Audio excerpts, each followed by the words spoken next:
So, hello and welcome to the Ghost Hunting TV talk show. We are currently live. My name is Lucia. I am the founder of Paranormal magazine, Ghost on Britain YouTube, and Project Reveal Paranormal Investigation website. My name is Chris Beech. I am a student of parapsychology at the School of Parapsychology, and I'm also an investigator for Norfolk Ghost Hunters in East Anglia in the UK. We are obviously three girls in the dark. My name is Emily. I'm Gina. And I'm Christy. And we basically do exactly what our name says. We sit in the dark, the three of us. Yeah, I'd echo what you're saying. It's more that we don't acknowledge the way in which that EVP has been captured and presented as evidence for paranormal. You were talking about ethics. Now let me just show this to people. Makes me absolutely sick. Thank you for having me on, by the way. No problem. So my name is Sophia Temporelli. I'm 16 years old. I've been a radio host since I was 12 years old on liveparanormal.com. My show's called The Ghost Host, and I've been in the paranormal field since I was 8 years old. I call myself para-confused. I tend to, when I came into the field, I thought I had my belief system, solid. I think, Lee, I've always had an interest in it, to be honest, ever since I was a child. And growing up in this island, this fair green island in Ireland, certainly there are plenty of things which go bump in the night. I think it is very, very important to understand, if you are taking out it, to understand what it is. Personally, I'm a great believer in investigation equipment that we have as a really Gina over here is kind of like a borderline. She's borderline. So I like to say she's a flapping screen door. sometimes things figure out, sometimes nothing. Please bear in mind that those facts, if you're investigating and you think you're having a paranormal experience, we think, am I on medication? What have I drank? What have I eaten? Just as a basic, really. And that in itself, that's my take on possibly why we see, along with the popularization, of course, of the paranormal TV shows, which is in the decline, which is in the sharp decline, I might add. If there is any spirits here with us right now, who can use the spirit box to communicate with us, can you try and say the guy's name who is hosting this show? Can you try and say his name? Can you try and say Lee? There you go. Did you hear that?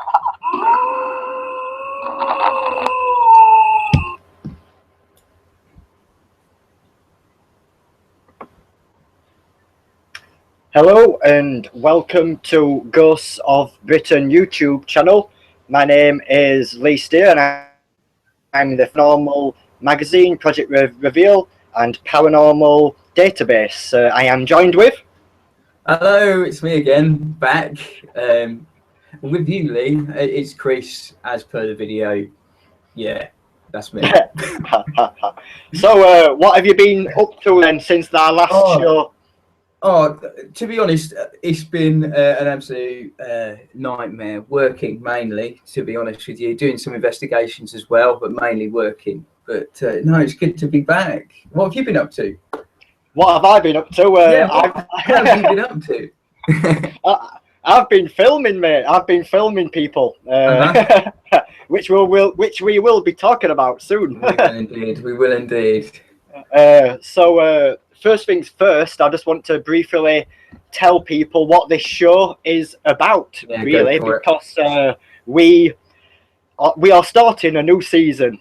Yes, new season. Fantastic. Great, really eager for it, to be honest with you. We've got a lot actually in store, I think, this season. We know what we're doing, action-packed investigations and some reviews, hopefully. So, yeah, I'm looking forward to it.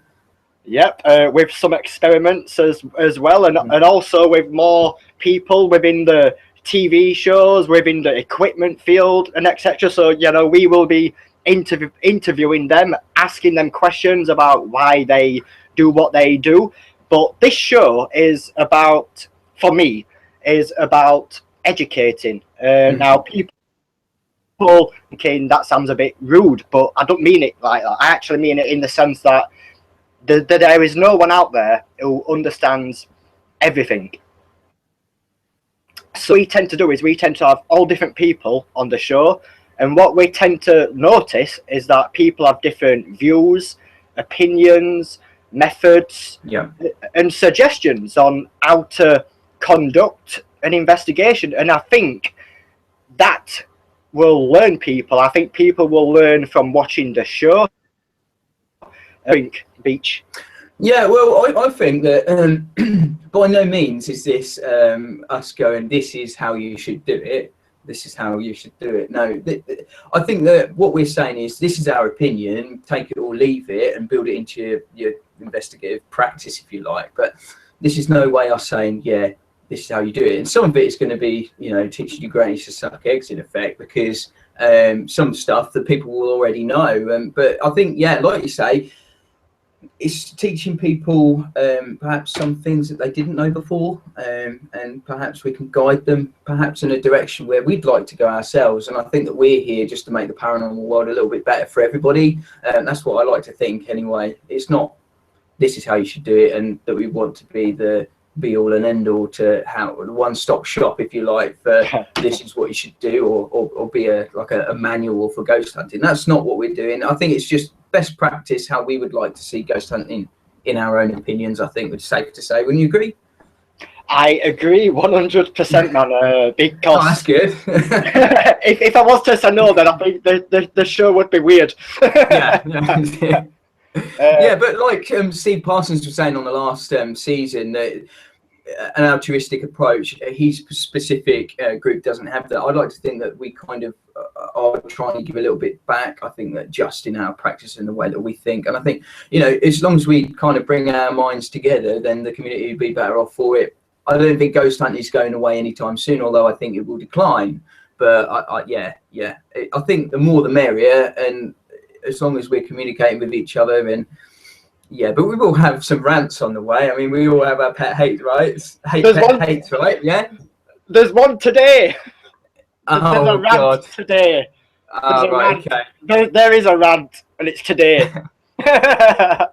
As long as you're not bringing a teddy bear on that talks, I'll be all right. I'll be good, I think.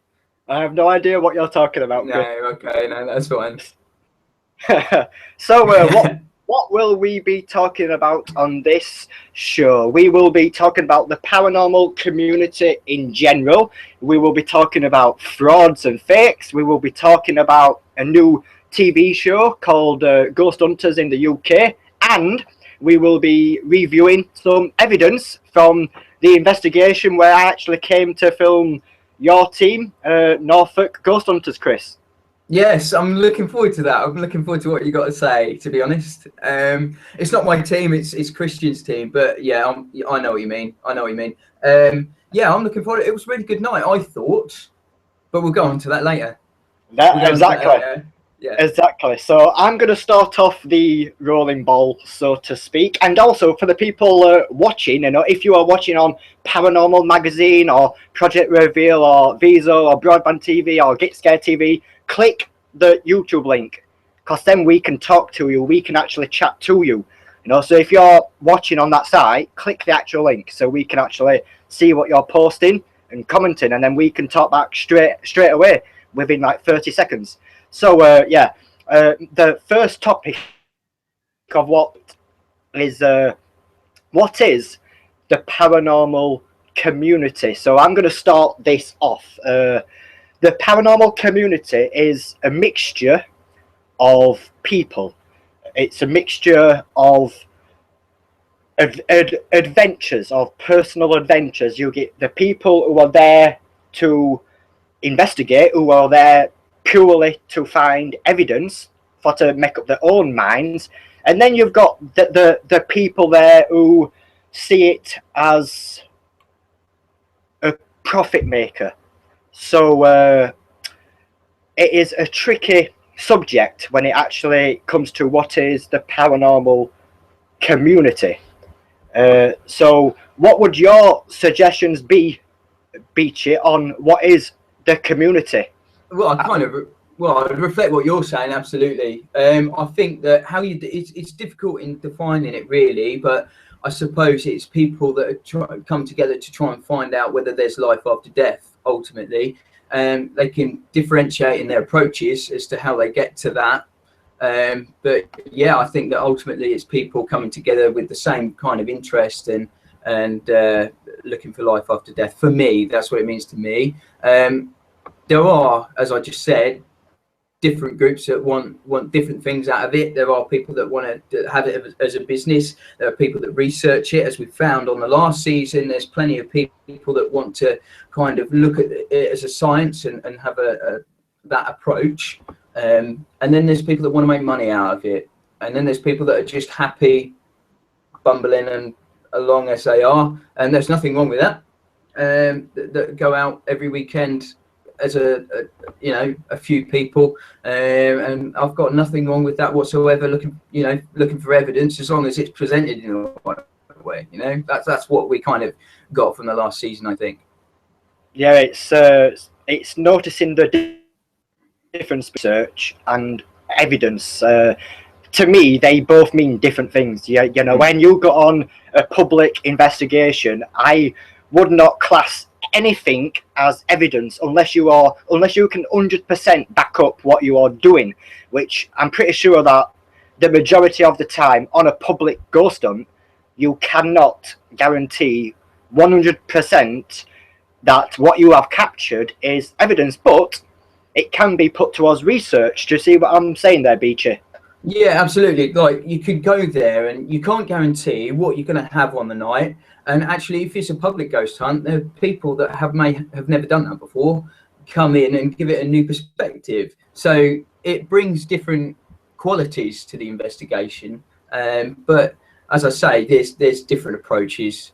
There's public investigations and there is scientific research, and they are poles apart, in my personal opinion. And you see, when you did both the filming days with Norfolk Ghost Hunters, which we'll go into later on, there are not absolutely distinct different ways in which we did it, because we did them fairly similarly, because we wanted to run it as how we run an event on a night, which is a public ghost hunt. So there are different things that I did and didn't use on those different locations for different reasons. Yep. So the next question of what I was actually thinking is, how is the paranormal community? We'll start off again. I believe it's changed a lot within the 11 years what I've been doing this. It has changed a lot. When I first got into this, it felt like a research field. Now I kind of change it. I kind of don't think that now. I don't think it even feels like a research field now. I think it feels more like of a entertainment field. It's a fear factor field. It just doesn't feel like it's there for the right reason. I can't quite put my finger on why. Yeah, I think that it's very easy to see, because what's on TV are perhaps some of the people on television aren't doing it in the way that you'd like it to be done, and I suppose it can get quite frustrating, and you can kind of be a bit cynical in relation to how they're going about their investigations. But yeah, it's important to remember that it is entertainment, and some people are happy with that entertainment, even if they know it to be not genuine. I'm not going to go into specifics unless you bring it up later. But yeah, I think some people are happy being lied to and knowing that it's lies, and the kind of people that like watching horror films and what have you. And there are some people that are dead set against it and think that it's not good to be, in effect, lied to. Certain groups from the outset say, oh, we're going out there to tell the truth about an investigation. And actually, throughout time, that's been watered down over and over and over and over again, until they get a product which is entirely fake now, which is frustrating. For a certain TV show that aired around about 2003-ish, it's a bit of a disappointment for me, because I followed that from when it started, from season 1 to whatever it is now, and yeah, it was a disappointment to see certain things come out of that program in the view of ratings and publicity and advertising. So yeah, but you know, we just hope that we can try and coerce the community not to get involved in things like that and to lose their way, I think. Yeah, and actually, the next part what I was thinking was actually sticking on the same subject of TV shows, and we're not going to talk about the Pacific one yet, but I want to talk about what is a TV show meant to be. Yeah, no, what is the actual suggestion behind a TV show? And my thoughts on this is it should be the truth. It should be to you as it actually really it is. But now I don't think that's actually happening. I think there is ways, there is producers, there is production companies who are out there who are trying to make things entertaining with the wrong methods, with the wrong ideas. And what I mean by that is that I'm not saying that they're faking it, because we can't guarantee that they are actually faking it. And I must warn people, if you are posting stuff on the internet saying this certain team, this certain company is fake, then you are literally liable for prosecution. Would that be right, Beechy? Well, I don't know so much on civil law, to be honest. They can try and go through the litigation, but yeah, it's not a good place to be, being threatened with solicitors' letters and what have you in relation to your opinion.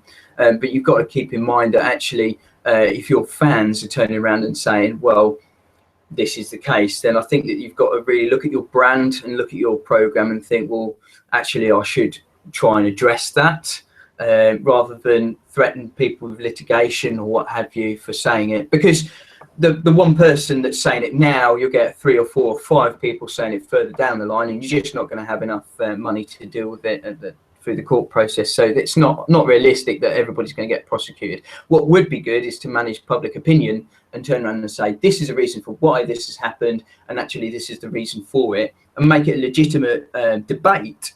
But yeah, going back to your original question though, about TV and what you don't like, I think that a TV program is, like we've discussed, a tool for advertising. I think that it is entertainment, but my problem with television programs, that paranormal television programs that go out to deceive, so that are telling you that it is the truth, and that they are being genuine and the research processes are genuine throughout the whole of the seasons that they create. Yet we know that there has been certain footage captured and evidence to suggest the contrary. So, and they're not brought to our attention and debated. They're just put out in public domain for their own ends. And you know, it's bad. It's bad for TV programs to come out in the future that want to do the similar thing and actually research for what is there. I honestly don't think that television is a place for that, unfortunately. But my problem is with groups that go out there to deceive. If they're doing it in the nature of entertainment, I'll name one, The Haunted Collector. They have a disclaimer at the start of their program to say this is in the interest of entertainment, yada, yada, yada, yada.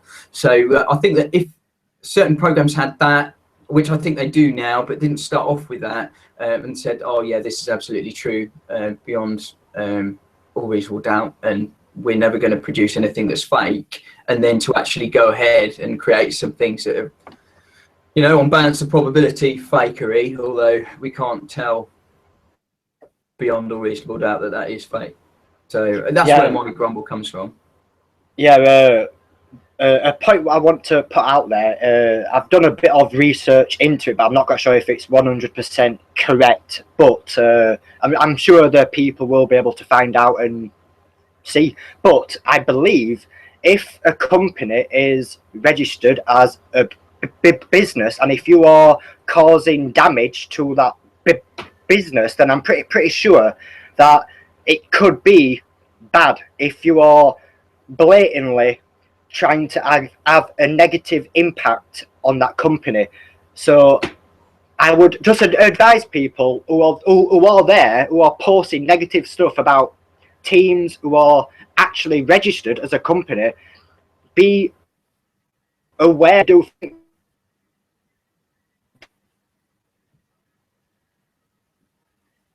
I'm going to end naturally that on. But now we are going to go on to Halloween night. Yes, Halloween night. There was a certain show on Halloween night, which I'm pretty sure the majority of people will know what I am talking about, and I've got a clip coming up very shortly.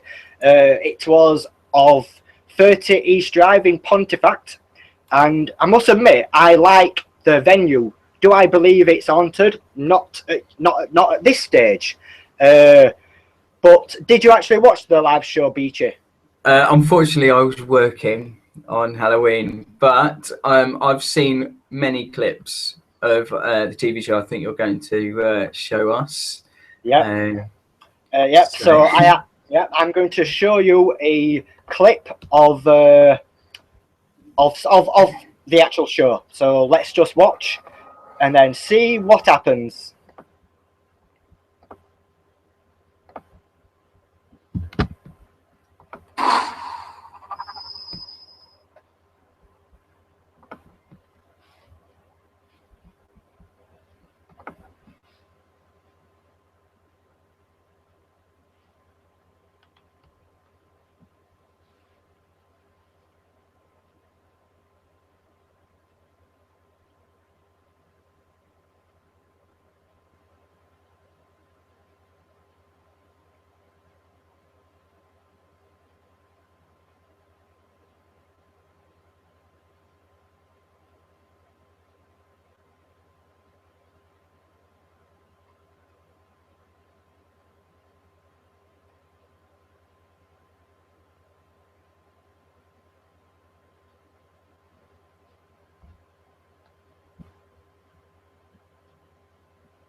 Oh dear. I've had enough of that. Yeah. So, where do we start? Yeah. Right. Let's talk about what we are seeing. We are seeing. We're not going to mention the company, but we have shown this video under the fair use policy. So just in case anyone's watching from Most Haunted, we are showing it from fair use policy. So what we are seeing is somebody walking down and walking around the top of the stairs, and the thing to bear in mind is that there's a cable which is it's attached. It seems people believe it's rope, but this caused a massive outrage on Halloween night, or day after. I can't remember when, but it caused a massive outrage within the paranormal community. Yeah. And straight away, they put up a video in defense, which they said it was CCTV cable. Now, I know for a fact that me and you do share different views on this from the last time we actually spoke, if I remember right. Yeah. I believe, and people are going to hate me for saying this, I'm not saying that they faked it. I don't believe for 1 second that he was dragged, but I don't believe anyone pulled him from the rope. It just seems a bit too silly. It seems too childish. It seems too obvious for my liking. What would you say, Chris? The opposite of that. Do you know what, though?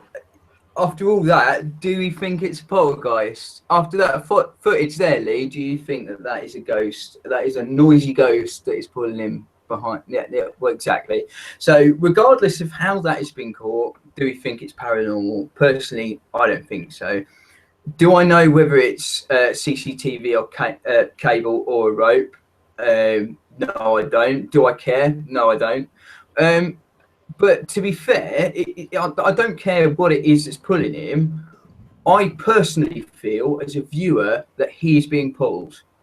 That's what I feel like, and I think that it would have been foolish of them to actually do that. I mean, if he's put down the camera, fair enough, and he's moved across, but for goodness sake, untie it. Maybe he's forgotten to do it, but is the most rational explanation there, has he been pulled by a ghost? No. Is there some sort of cable that's behind him? Yes. Would there have been means to put him behind there in the interests of television? Yes, there probably was. I'm not saying that's what happened. I'm saying as a viewer, that's what I've gathered from watching that clip. I've also seen the defence, and do I believe that? Far be it from me to call him a liar, but I don't think that, you know, joking about it in a picture to your fans is necessarily a good thing to do.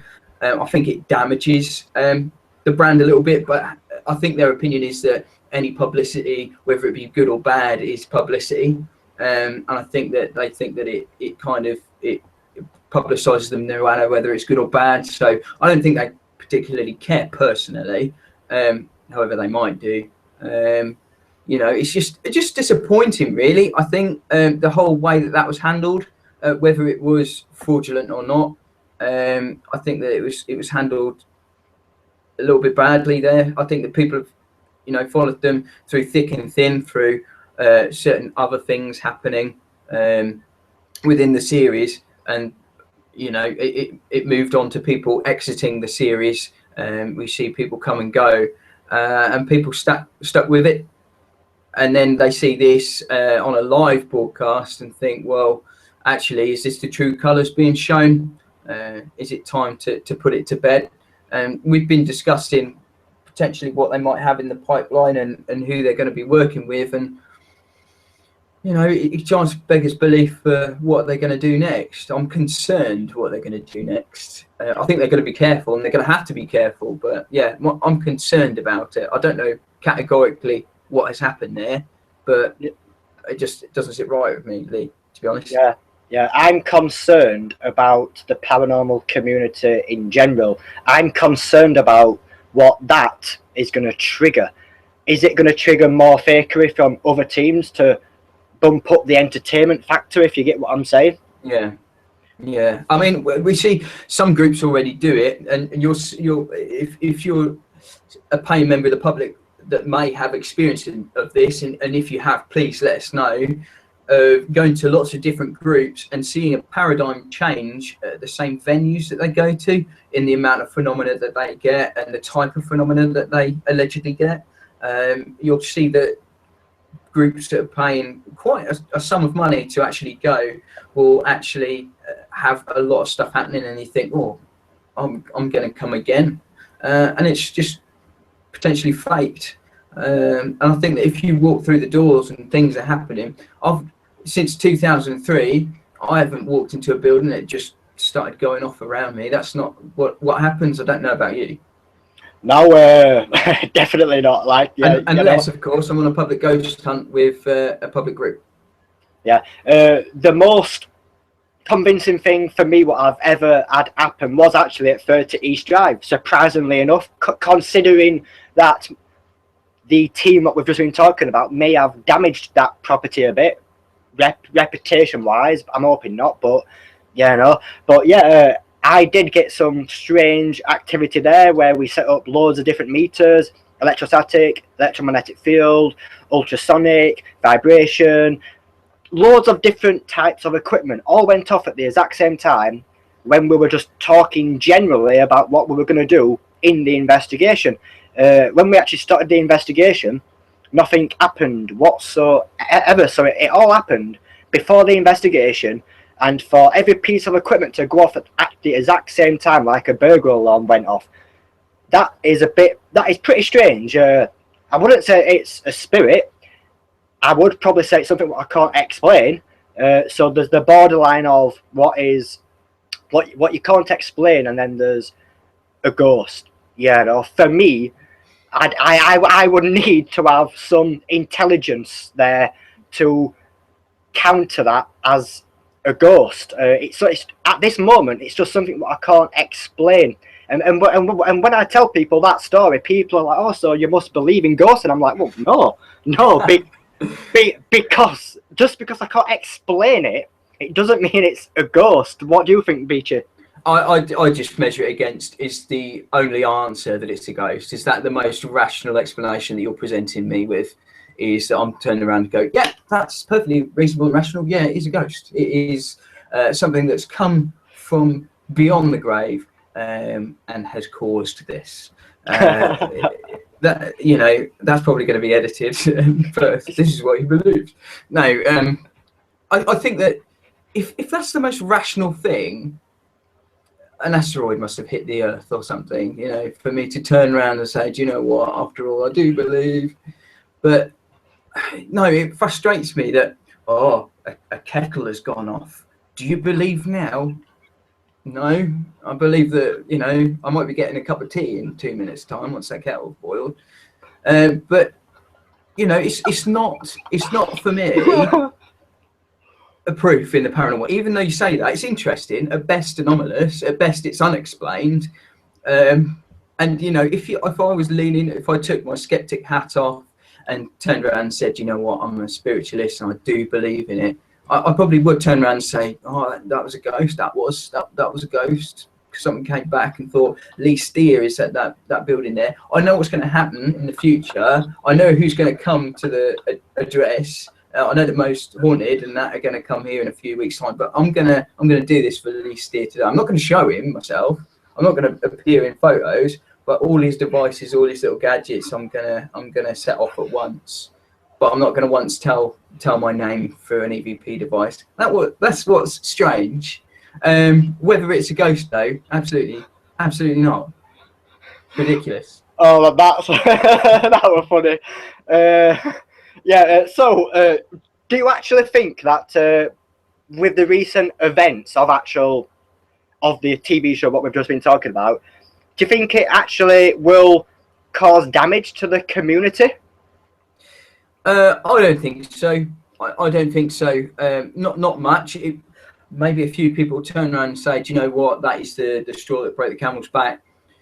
But I think that the public are very forgiving in that respect. I think if they continue to go to mediums and clairvoyants, it gets 70%, 75% of what they're telling them right, and perhaps 25% wrong, or vice versa. And they're willing to forgive them and go back and get readings, you know, time and time again. I think that people are willing to forgive Most Haunted for this faux pas this time round. Remember, it's edited a lot of the time, and there's plenty of footage we don't see, and therefore it might be worth seeing some of that, to be honest. Some of their unused stuff, because quite a bit of it is leaked on the YouTube now. That you can go and take a look at, that doesn't instill confidence, to be honest. But you know, perhaps they need to be starting to work with other people to just rebuild that reputation a little bit, which is potentially, who knows whether they're looking at that to work with perhaps some credible people out there in order to make their programs a little bit more seemingly legitimate. I know that I won't be a party to any fakery if that day should ever dawn. Let's hope not. There's also the fact that if someone credible goes there, that the actual show could actually ruin their credibility in a certain sense. It depends on what the person will say in defense of whatever happens. But yeah, like, I just hope that don't come to the case, though. I hope that I hope that the majority of TV shows don't come back. I wish they'll all just vanish and new TV shows come where it shows you the truth and nothing but the truth. That won't happen, Lee. You're living in a make-believe world if you think that that's going to happen, because that don't sell advertisement.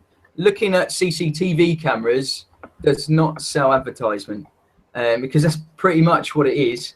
But, you know, I think that we'll try and make it as interesting as possible when we do the filming that we have done, and try and deliver as truthful and as candid an investigation as we possibly can. I mean, with the filming that we did, at the church in Norfolk was something that was as truthful as we could possibly deliver under the conditions that we had. So we were running a public ghost hunt, and we ran it how we would run a normal night with us, to be honest. That is what we did. The evidence that came through there was just what we got on the night. It wasn't faked, it wasn't, but of course people will have to take my word for it, because we're not doing it under laboratory conditions. We're doing it as we would run a ghost hunt, but it's as candid as we could possibly get it. Yeah. Before we talk about more about that, so let's talk about the show in general. The show is actually produced by myself under the name of Paranormal Magazine. I know that this poster says Ghosts of Britain because I own Ghosts of Britain. So, but yeah, the actual show is called Ghost Hunters in the UK, and this is the mission statement of what's on your screens, and this is what I aim to achieve with everyone else who is watching and taking part. So I'm just going to read it out to you actually. Want to know what happens on a real paranormal investigation? The different methods used and views on investigations. This brand new series explores techniques, skills, equipment used to explore the unknown, just how teams work differently to one and another to try and connect to the spirit world. All investigations filmed or as they are. Nothing is staged or faked for entertainment purposes. The aim is to just show you how the paranormal field really is in its true form. So you was actually a part of the show, Beechy, and what would you say I was like as a producer with this show? Well, I think that you were good. I mean, you kept in contact with us throughout the process, which is fantastic, and actually what we needed, because it was a new step for us as well. Because as I say, I've been doing it since 2003, and I'd never done a TV show before, or a filmed event. We've had cameras at our events, but we've never done it in the guise of some sort of organised program that we could put to the public. But I like to think of it, and I think we're kind of like-minded individuals, Lee, which I think that why we get on so well is that we just want it to be a sort of resource for people to use and take away with them, not entertainment. Hopefully it will be entertaining for people, as I'm sure it will be, and it's edited in the right way. Looking at the first draft of the editing process that we've got and we've seen, it seems to be legitimate, and you know that's exactly what we aim to achieve. With the investigations, we get people from different belief backgrounds, and that's what we show in the program. We get things that are deemed to be ostensibly paranormal to the people that are taking part, and then we get people that completely don't believe, and I think that we've got that in this this program, to be honest. So yeah, I think it's well done. I'm not just blowing smoke up there, but I think that it is well done. Yeah, the thing to bear in mind as well, although I class myself as the producer, I am actually not the producer. The team who I'm filming, who we film, are in fact the producers, because we do not tell you what to do. We do not tell you anything. We just literally come and we film you. We get your views, your methods. We ask a bit of questions, just for educational purposes for the people watching. You know, we ask questions like, why did you choose to start this team? What's your beliefs at this moment? What pieces of equipment you use? What is your idea of an investigation?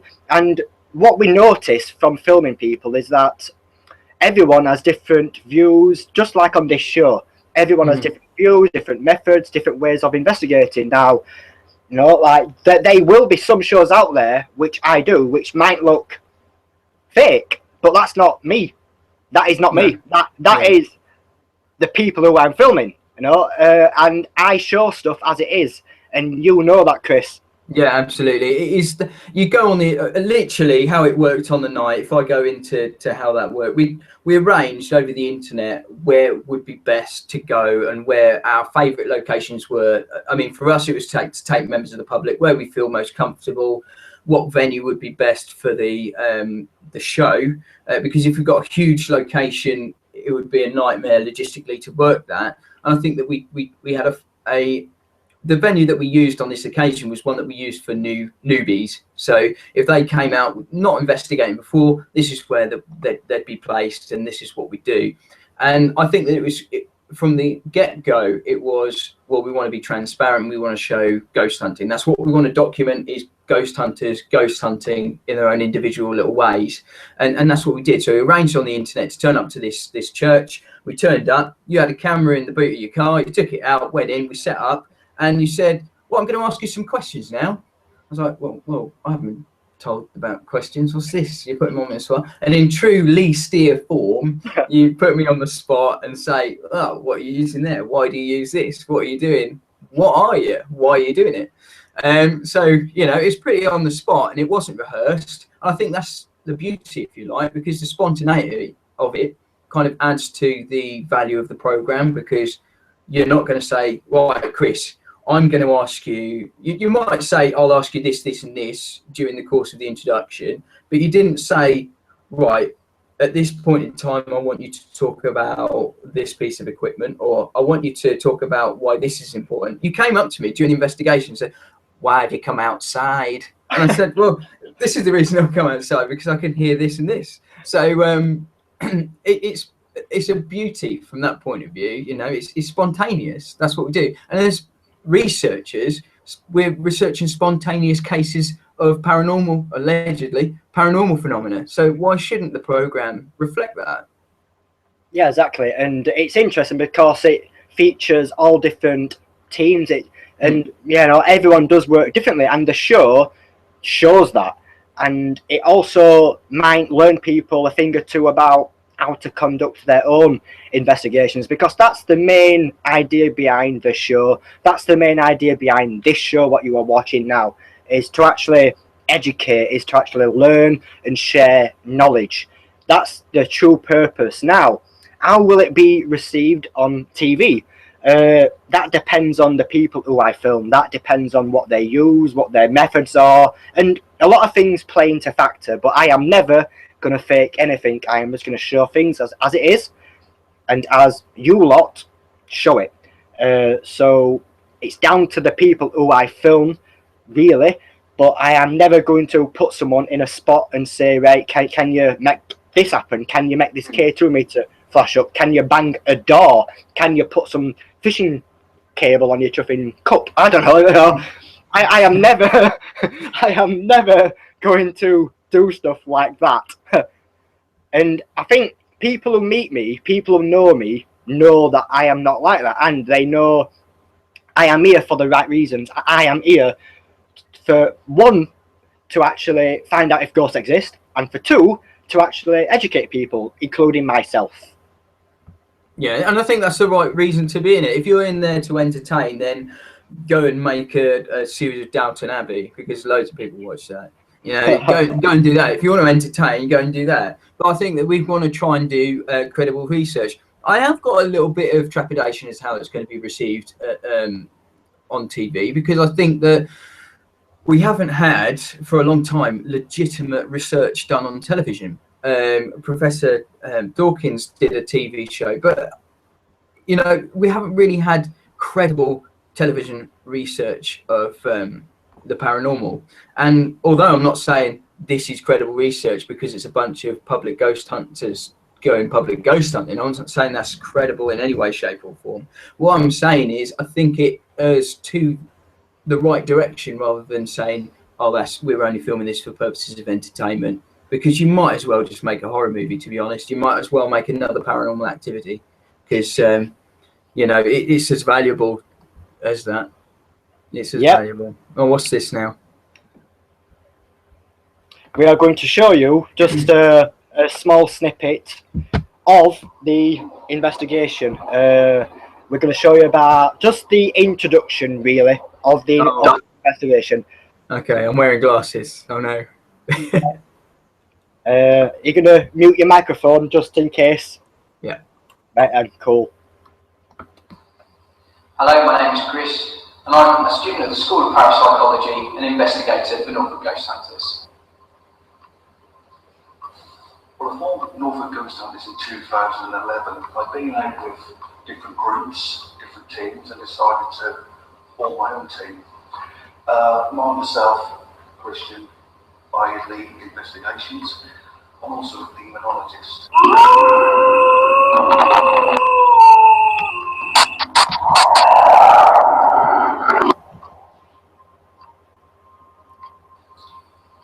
Tonight we come to Westwick. Why we choose Westwick Church has been showing certain signs of what could be allegedly paranormal activity. My belief in the paranormal is that it doesn't really exist. I suppose you'd call me a skeptic. However, I am open to things happening, and if it's good, I'll believe, but I'm a skeptic. In this church there has been many sightings of a black figure. Also many names have been mentioned, certain names come up over and over again. Margaret and Mary comes up. Also a child has been mentioned in this church.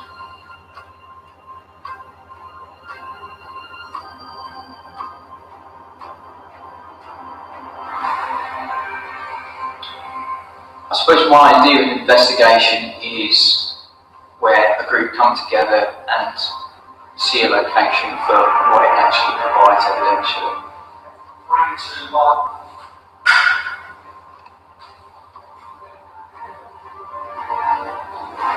On investigation, I'm always very open-minded.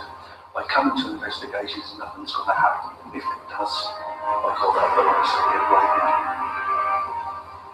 What I tend to use on investigation are EMF meters, dictaphones and microphones, and also environmental monitoring equipment, such as temperature gauges and pressure gauges, items of that nature.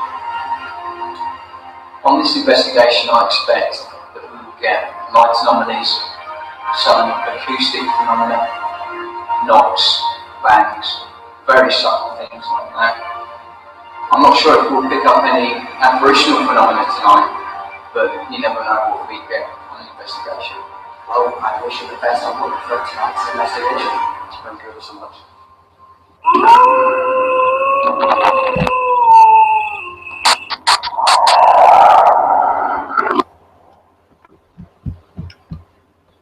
So that was the actual introduction to the actual show, which was the downscaled version, which was the first rough copy, basically. Now, the real copy has got about 10 seconds snippeted, and it's in full high definition. That's the only difference, what you will see. And so, would you just like to briefly talk people through what they watched at that precise moment? That was just the introduction. I think it's quite plain to see that it wasn't rehearsed. Firstly, I think that just to put that into a little bit of context, we had just Lee turned up and said, right, we're going to do some introductions now, so just tell us who you are, you know, in true blind date style. What's your name and where do you come from, kind of thing. So, you know, it wasn't, you need to say this and this and this, and we hadn't scripted at all. It was off the cuff. So I think that that shows in the footage there. But we were literally introducing Christian. There was the big chap that was in shot at the beginning there. And he's the group leader and demonologist as well. Now, his credentials as a demonologist, he has actually worked with the church before in relation to exorcisms. I won't go into specifics, but he's been doing that for quite a number of years. So, you know, he's got a wealth of experience in regard to that. But we went to a place called Westwick Church in Norfolk, as you saw from the video, which is quite a spooky looking church in the middle of a woodland. There's a graveyard in the middle of this dark woodland, and it's quite ominous. And we thought it'd be quite a good investigation for our first one. Yeah, so you asked us to introduce ourselves. We did so in that form. And then we went over a shot of some of the equipment that we use on investigations with the public. Exactly, yeah. So let's talk about the actual evidence then, basically. From the investigation, I was still left a skeptic, and I know you was actually left a skeptic as well. But the main points of what I can remember from the actual video, which if you want to see it, you've got to go onto YouTube and watch it, or wait till the end of November to watch it on Showcase TV. So you can either do it like that. But yeah, basically, the evidence of what we captured, of what I can remember from watching the video, there was a couple of EVPs, if I remember correctly. Is that the main dominant thing of what you remember? Now this location actually boasts quite a plethora of activity, and obviously we've only got anecdotal evidence for that. We use people's accounts in the past of what they've actually seen on location, and they've actually seen things like apparitions. So we kind of go there wanting to see the Holy Grail, an apparition in front of us. That's what we went there for. But what we try and do is go to this location quite a few times a year, and we have done for a number of years now. So we've built up this continuity, if you like. We know how the building behaves, the acoustic qualities of the building, what it sounds like when it heats up and cools down, because every building will make noises, and that's what happened at this location. Because we had members of your team and Project Reveal, it kind of gave a little bit of uncertainty as to what would happen in the investigation. They haven't been to the location before. We're old salts with that particular venue, and therefore we won't be affected by certain phenomena that could be attributed to environmental factors. Whereas I think that some of the group that weren't kind of clued up with regards to that were hearing a lot more EVPs, and we're experiencing a lot more because of that unknown, if you like. And we did capture a few EVPs. Whether they were paranormal or not, I don't think so. I think they're acoustics of the building. What's difficult is that building, we've got to imagine that and remember that it is one big room with 6 or 7 people in it. Now, if there's a bang or crack, we can only say, well, it's anomalous because I can't explain where it's come from. It might be an individual causing that noise, but because we're in a dark room, it's a haunted location, or a reputedly haunted location, and these things are happening, we attribute it automatically to the paranormal. And I think that's what happened on this occasion.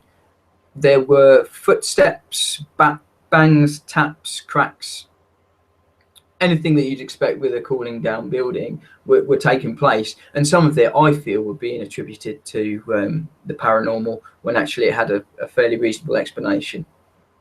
Yeah, I totally echo what you say. There was, well, actually, I never heard footsteps myself, but I did hear some odd cracks, and yeah, you know, the building is going to cool down at night. It is going to make some strange noises, just like any place would at night.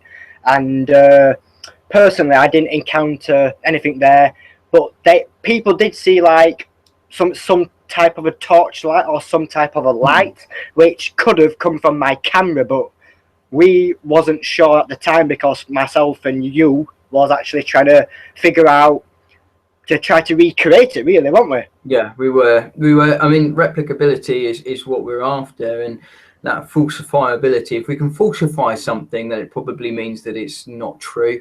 So if we can kind of recreate that, it may have been that was the reason that it had been called someone accidentally moving a flagstone or tapping on a pew accidentally, causing that noise. However, it was interesting that it seemed to coincide when we were asking for certain things. When we were asking for footsteps, we would hear footsteps. And that was what was interesting, and why I think, because we were all experienced, we've all done plenty of years. Both Project Reveal and Norfolk Ghost Hunter has gone out in the investigating for many years, and we know what footsteps sound like, and we know what taps and bangs sound like, and we know what the acoustic qualities of buildings usually sound like. Now, what was coincidental was us asking for things to happen and then a footstep happening. And this is exactly what has happened in the past. And what's interesting for me is that it matches some of the phenomena that has been reported on previous occasions. Yeah, I can't fault that. You was interested in the mediumistic side of things as well, I remember. Watching the actual end speech on the actual show, you talked about it quite a bit, but I didn't put all that in, as you noticed. Well, I'm interested in the psychology of why mediums seem to think that they're getting spoken to and contacted by things that they deem to be from another world or clairvoyantly or what have you. That really interests me.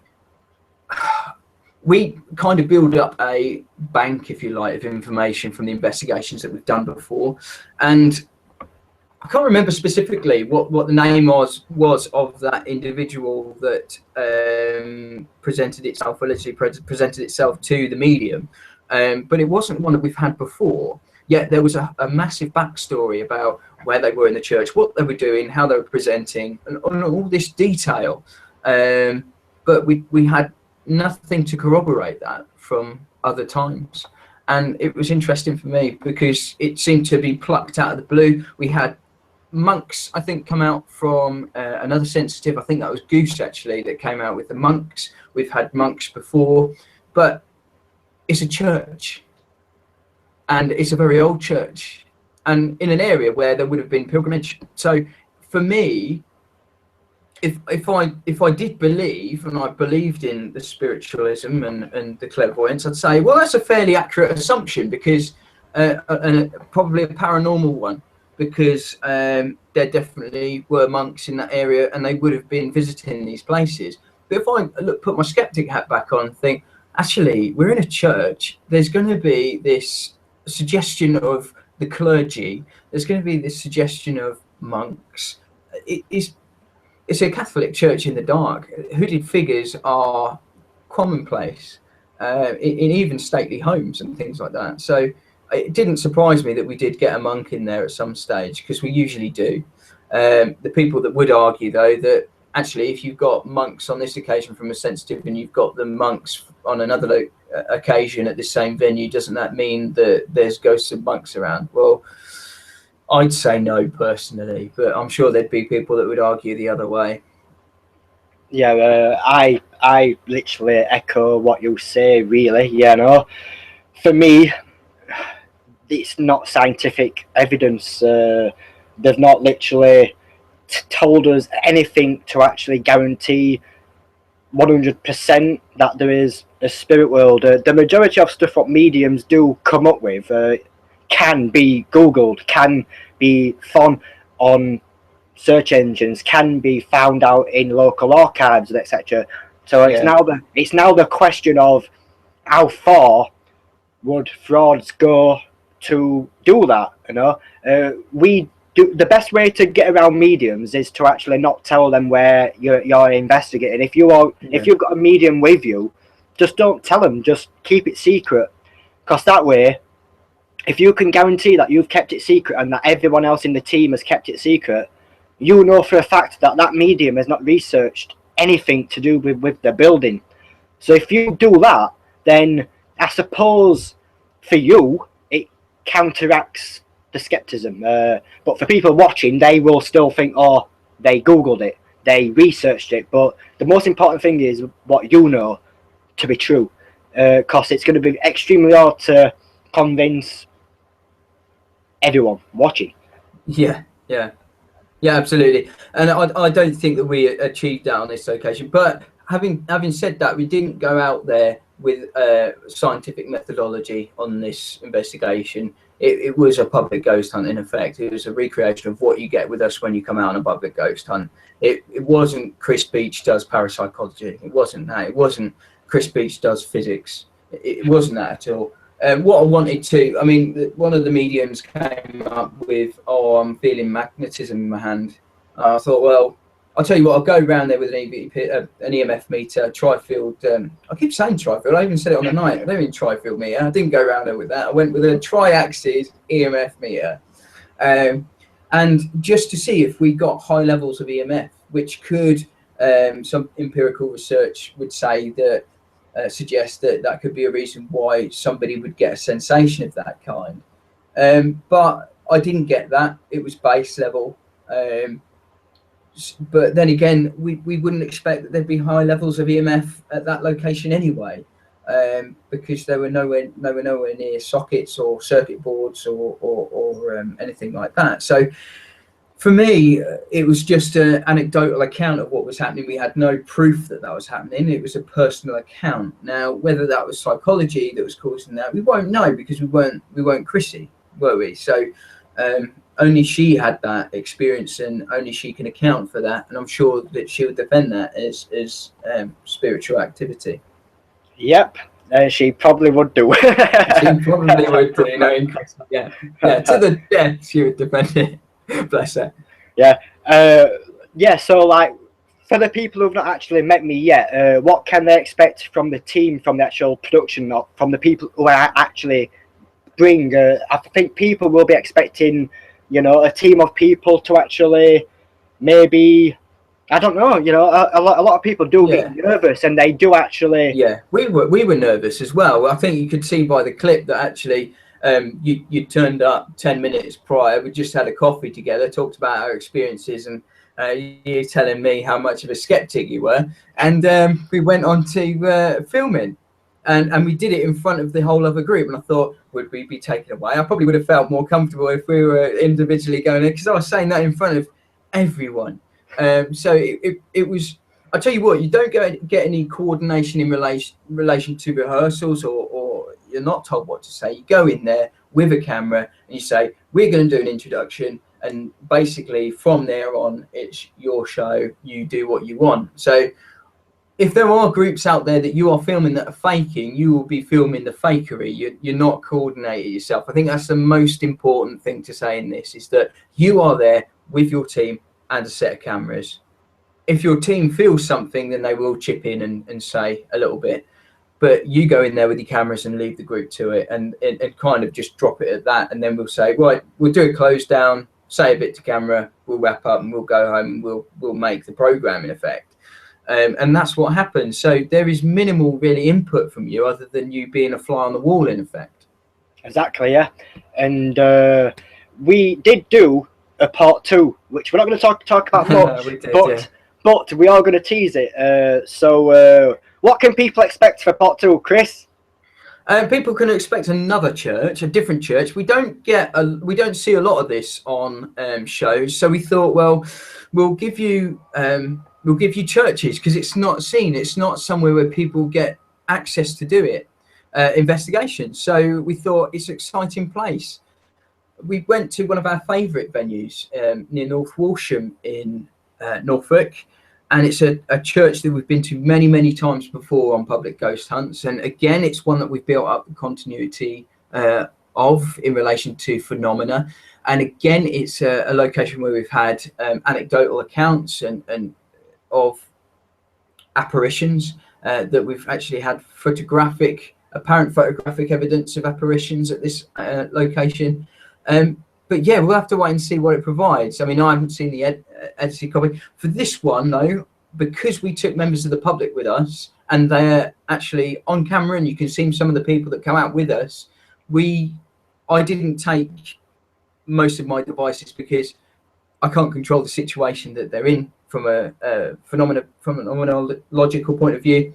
I can't capture that in a great way and be able to present that as evidence. I'd just be filming what we were doing, basically.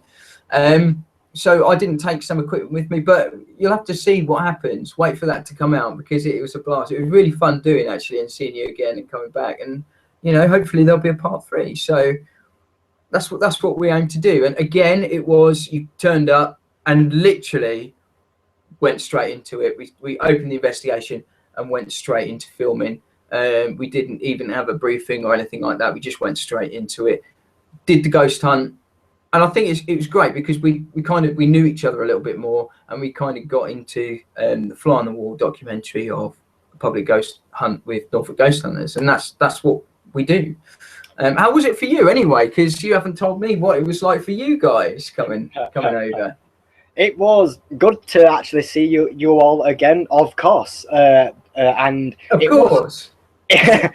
it was a totally different investigation. Totally different investigation, because you had the public there, and that makes it good. I like change. I like to see different things. It's what we like.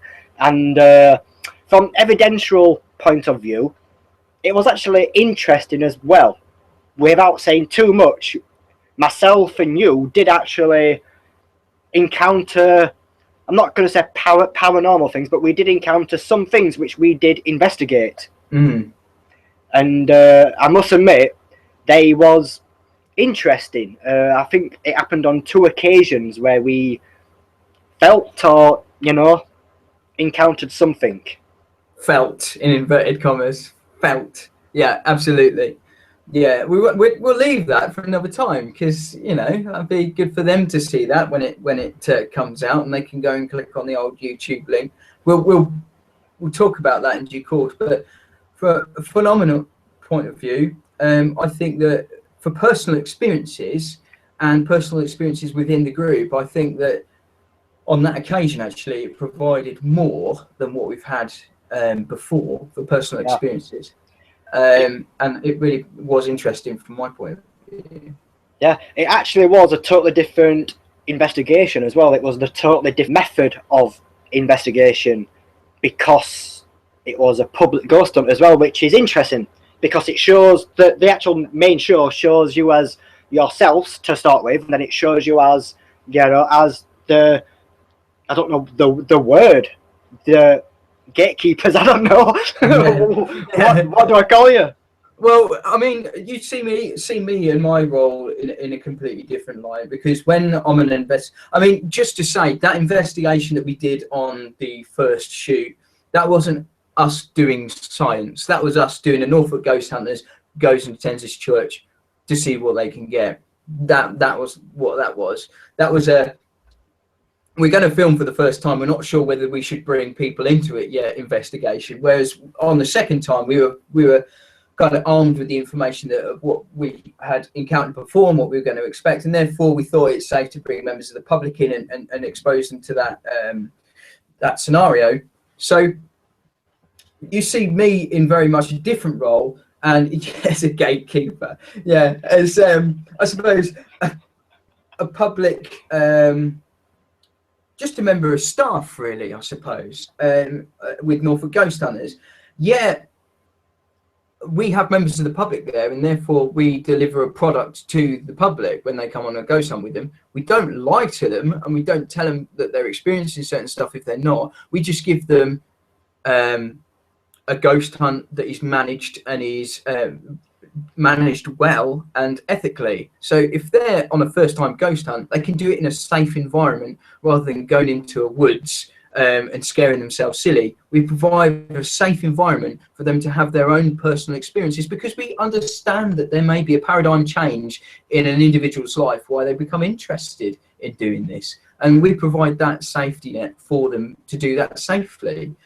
And that's what we do. We don't go out there in order to make programs. We go out there because people need to experience these things, and they need to do it in a safe environment with all the information from different viewpoints. They can't just have a spiritualist view, because if they go in there and they have a life-changing experience, they'll be going to readings all the time, which might not be ethical, because they might not be getting the information they need to make an educated decision. Also, it wouldn't be ethical for me to say, no, you've experienced nothing on this occasion, don't bother going to reading, because it'll waste your time and money and petrol. So it's one of those. The individual takes from it what they get on an investigation with us, and we provide that safety net for them. I must admit, I'm going to give your team a bonus, because you do something which not many other teams do, and that's you give 2 sides to the story. Like on the public investigation, you did not say this meter contacts ghosts. You did not say doing this actually does contact ghosts or spirits. You actually gave them 2 sides of the story.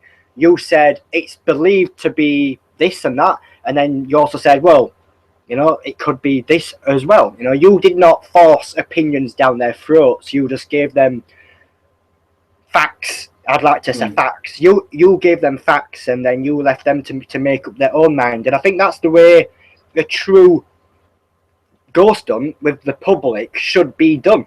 They shouldn't be lied to. No, absolutely not. And that's what we don't go out there to deceive.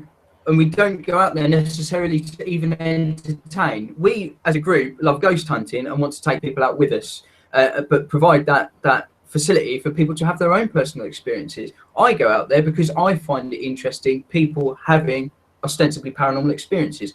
I find that interesting. I don't believe in it, but I know that people do. And therefore, that interests me from a psychological point of view. I'm not psychologically assessing everybody that comes to a ghost hunt with us. I just provide that, well, actually, it could be this is the explanation. And I think that a well-balanced explanation and balanced information is only healthy, really. Yep, we've got a question actually from Claire Beckett.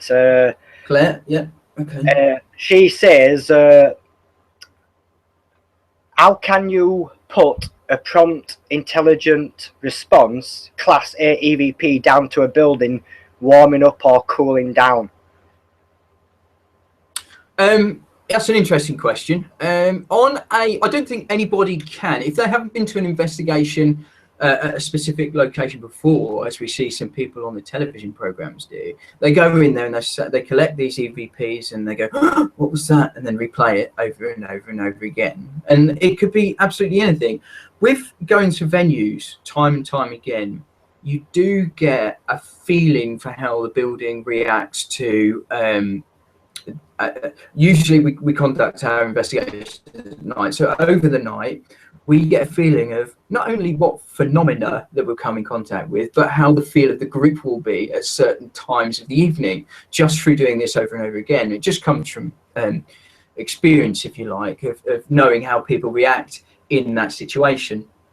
And we know that the churches that we go to around dusk time will start to cool down just because the daylight hasn't been on them, and that they'll cool down and they'll start making noises. And this will go on throughout the night to a lesser extent until you get to about 1 or 2 o'clock maybe, and then it will get colder again as the mist starts to form and what have you. Obviously, it depends on where you are in the county, but generally, this is what happens on an investigation.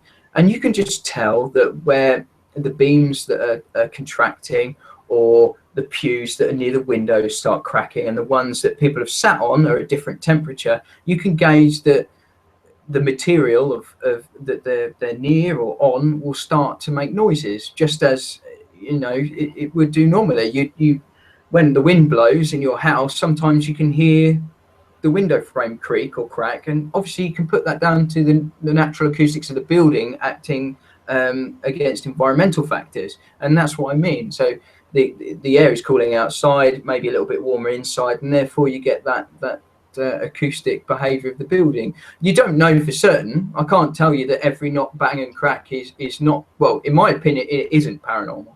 But for our medium, say, that's in the group, I know that to a larger extent he does agree with me. But for some staunch people that absolutely categorically believe that ghosts exist, they would have a different explanation for it. This is just my explanation. That's all. But it's just how it usually behaves and what we normally get. Yeah. Well, let's actually look at the question a bit better, actually. How can you put a prompt intelligent response class A EVP down to a building warming up or cooling down?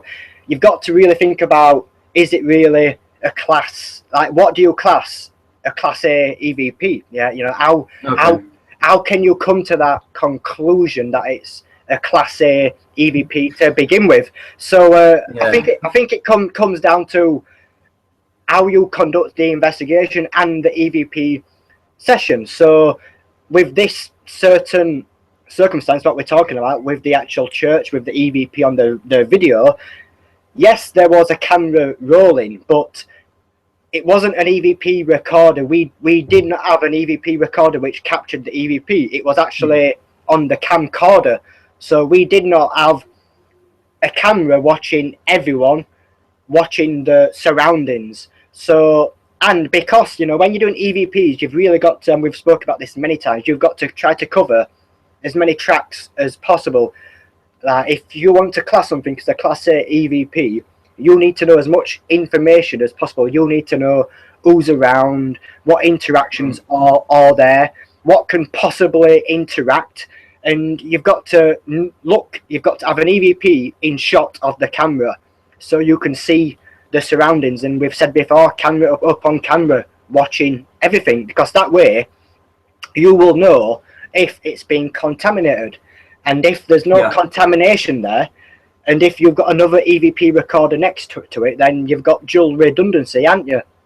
Absolutely. We've spoken to it about it before. Class A EVPs are inherently difficult to analyse, and I think that in the past they've been provided, unless they obtained through lab conditions, it's very difficult to verify the credibility of that Class A EVP. I personally don't think there's any such thing, to be honest with you, and it's just because of the control methods that are not put in place by individuals. I wouldn't collect Class A EVPs at this particular venue just because of the setup that we had at the time. So a Class A EVP, well, for me, doesn't exist. I don't look for them on a public investigation. I've not had caught an intelligent response to an EVP with the devices that I have, although I use quite high quality ones usually, or quality microphones with pretty bog standard EVP detectors, or voice recorders. So yeah, it's difficult. It's difficult because different people will have different opinions on it. I don't think there is such a thing. But other people will disagree with me, especially people that collect EVPs and analyze EVPs within parapsychology, for example. Yeah, EVP does not actually mean ghost as well. Yeah, it just means that there's some type of strange sound on a digital recording.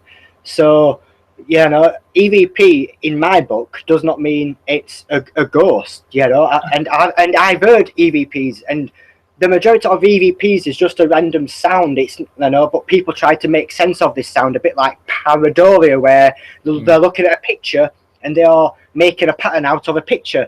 I think the same happens with EVPs, but in a reverse order, where you are actually listening and you are yet again trying to make sense out of something which doesn't make sense.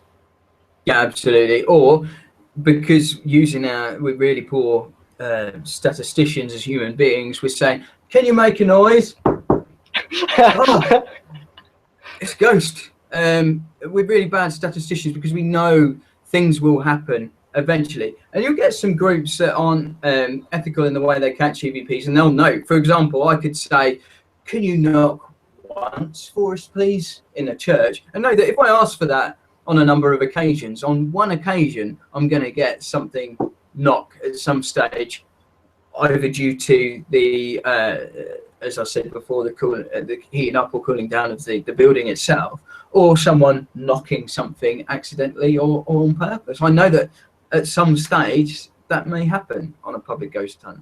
So getting a Class A EVP on a public ghost hunt for me is completely a no-no, because unless you've got that control in place, where that's, I've said before, a camera on an EVP device in a locked room, that for me would probably provide a lot more credibility than just you sitting there with a EVP going, "Who are you?"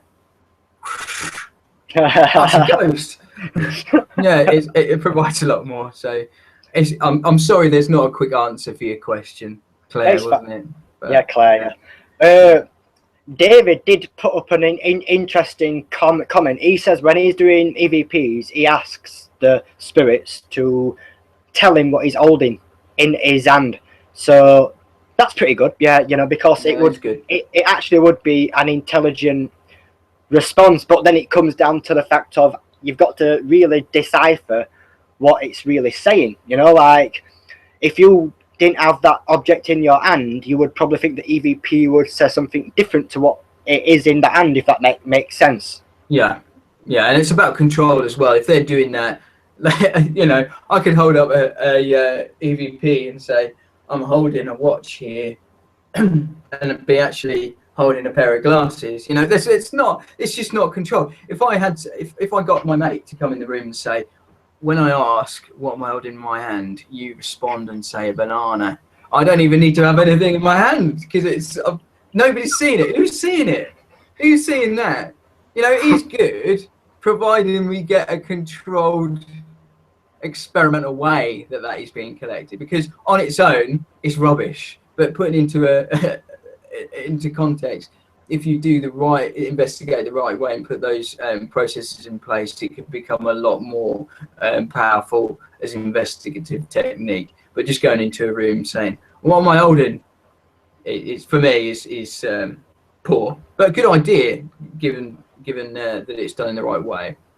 Exactly. Yeah. I think we're going to end up on this question actually, because this person's just constantly asking the same question. Spam. I'll copy and paste it. What are your views on the different variations of ghost hunters, as in groups to solo investigators like myself? I'll let you start. He's a solo investigator. He's saying, yeah? Yeah. First off, I think you've got to be very, very, very careful to do it on your own, no matter what country you're in, because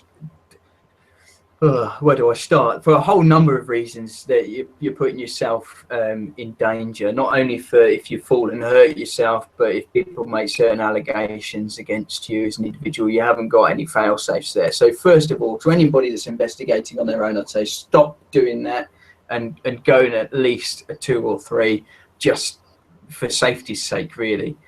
Also, if you're catching stuff evidentially, you haven't got anybody to verify what you're doing.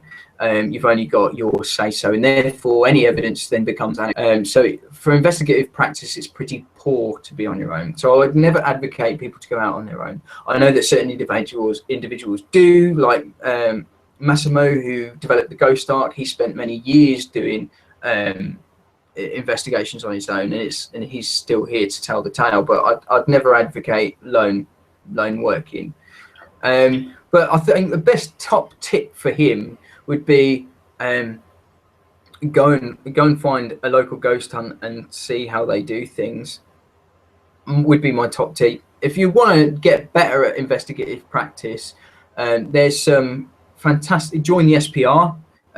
Firstly, because you get access to journals online. I think it's £60 for membership, I believe, off the top of my head, and you get fantastic journals from people, just to name a couple. Steve Parsons, who we've had on the show, he's done some fantastic journals on there. He's got a new book out as well, Paraacoustics. That's worth looking at. It's around infrasound, so that's very much worth looking at. And there's some parapsychology books by a person called Irvin, and they can be found online as well. So if I was an individual going out and do my own thing, I'd read up on the subject first and get really knowledgeable in that particular subject, and go and hook up with some people and perhaps start your own group if it's credible. If you're doing it credibly, if you've got good stuff and things to add to a group, then don't let that go to waste by being on your own. Because if you capture something fantastic and industry changing, that will never be taken seriously if it's on your own. Yeah, to talk about more about what you're saying, the lone wolf is called. Different variations of ghost hunters and solo investigators like myself. Yeah, you know, it's a tricky subject, but I would actually echo what Chris has just said. You know, try to either make your own team or try to join someone else's team. I think that's the thing what you need to try and do. Don't go to graveyards by yourself. Don't go to any location by yourself unless there is like staff there. Unless you go to a historic structure, a building where there is actually staff, then I suppose it's not a bad thing to do. But don't go to somewhere public alone for your own safety of the real world. That's my main tip for you. To people that are living that you've got to be afraid of. Yeah. So we're going to call it a night, actually. We will be back soon. Thank you, Chris Beech. No problem, mate. I'll see you soon, no doubt. Yeah, you will. Thank you to everyone watching on paranormalmagazine.com, projectreveal.com, Paranormal Database, Get Scared TV, Viso, and Broadband TV. It's been an absolute pleasure, and we will see you sometime soon. Keep on checking the Facebook pages, Project Reveal, and yeah, keep on going on www.norfolkghosthunters.com. You can catch that first episode that you saw a clip of earlier on as well. You can catch that on there. Cool. So it is a good night from me. And it's good night from me. Take care. Bye-bye.